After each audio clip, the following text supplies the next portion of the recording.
ಏನೋ ಎಲ್ಲಿಗೋ ನಾನು ತ್ರಿಪ್ಸ್ ಹಾಕಲ್ವಲ್ಲ, ಹಾಕಲ್ಲ ಖಂಡಿತ. ಹಾಂ, ಇನ್ಸ್ಟಾದಲ್ಲಿ ಹೋಗಿ ನೋಡಿ, ಮಂತ್ರಾಸನ ಅಂತ ಇರುತ್ತೆ, ಯೂಟ್ಯೂಬಲ್ಲಿದೆ, ಸಬ್ಸ್ಕ್ರೈಬ್ ಮಾಡ್ಕೊಳ್ಳಿ, ಸಪೋರ್ಟ್ ಮಾಡಿ ಆಯಿತಾ. ನಿಮ್ಮದು ಊರು ಶಿರ್ಗಾವರ. ಸ್ಕೂಲ್ಗೆ ಹೋಗ್ತೀರಲ್ಲ, NX 200 ಅಂದ್ಬಿಟ್ಟು ಹೋಂಡಾ 200cc.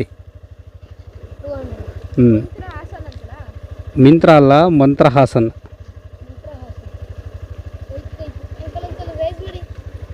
ರೈಸು ಇದು ಅಷ್ಟು ಬರೋಲ್ಲ ಕಣ, ಸೌಂಡ್ ಇದು.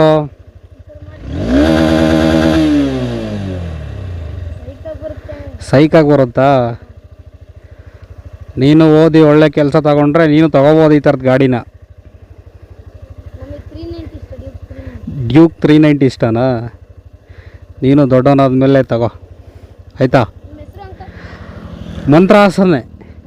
ಹಾಂ, ಹಾಸನ್ನ. ಬಾಯ್, ಹುಷಾರಾಗಿ ಹೋಗಿ. ವೀಲಿಂಗ್ ಎಲ್ಲ ಬರಲ್ವಲ್ಲ ನನಗೆ.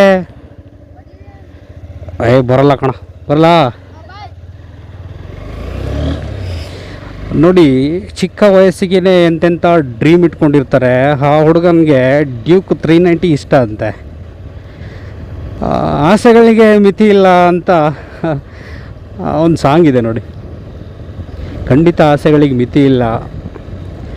ವಯಸ್ಸು ಚಿಕ್ಕದಾದರೂ ನಾವು ಕಾಣುವಂಥ ಕನಸುಗಳು, ನಾವು ಇಟ್ಕೊಳ್ಳೋಂಥ ಆಸೆಗಳು ತುಂಬ ದೊಡ್ಡದಿರುತ್ತೆ. ಆಸೆಗಳನ್ನು, ಕನಸುಗಳನ್ನು ನಾವು ಈಡೇರಿಸ್ಕೋಬೇಕು ಅಂತಂದರೆ ನಮ್ಮ ಶ್ರಮನೂ ಹಾಗೇ ಇರಬೇಕಾಗುತ್ತೆ. ನಮ್ಮ ಗುರಿ ಯಾವತ್ತಿದ್ರೂ ನಮ್ಮ ಟಾರ್ಗೆಟ್ ತನಕನೇ ಇರಬೇಕು. ಮಧ್ಯದಲ್ಲಿ ನಾವು ಆ ಕಡೆ ಈ ಕಡೆ ಟರ್ನ್ ಆದ್ರೂ ನಮ್ಮ ಟಾರ್ಗೆಟನ್ನ ರೀಚ್ ಮಾಡೋದು ತುಂಬ ಕಷ್ಟ ಆಗುತ್ತೆ.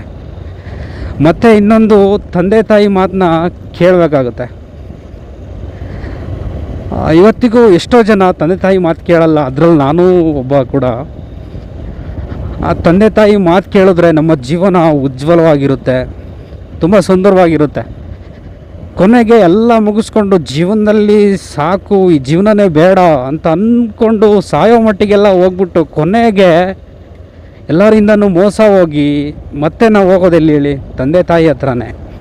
ತಂದೆ ತಾಯಿ ನಮ್ಮ ಒಳ್ಳೇದು ಕೇಳ್ತಾರೆ, ನಮ್ಮ ಕೆಟ್ಟದನ್ನು ಬಯಸಲ್ಲ ಅವರು. ನಾವು ಅವ್ರು ಬೈವಾಗ ನಮ್ಮಪ್ಪ ಏನು ಹಿಂಗೆ ಆಡ್ತಾನೆ, ನಮ್ಮಮ್ಮ ಯಾಕೆ ಹಿಂಗೆ ಆಡ್ತಾಳೆ ಅಂತ ನಮ್ಗೆ ಅನ್ಸೋದು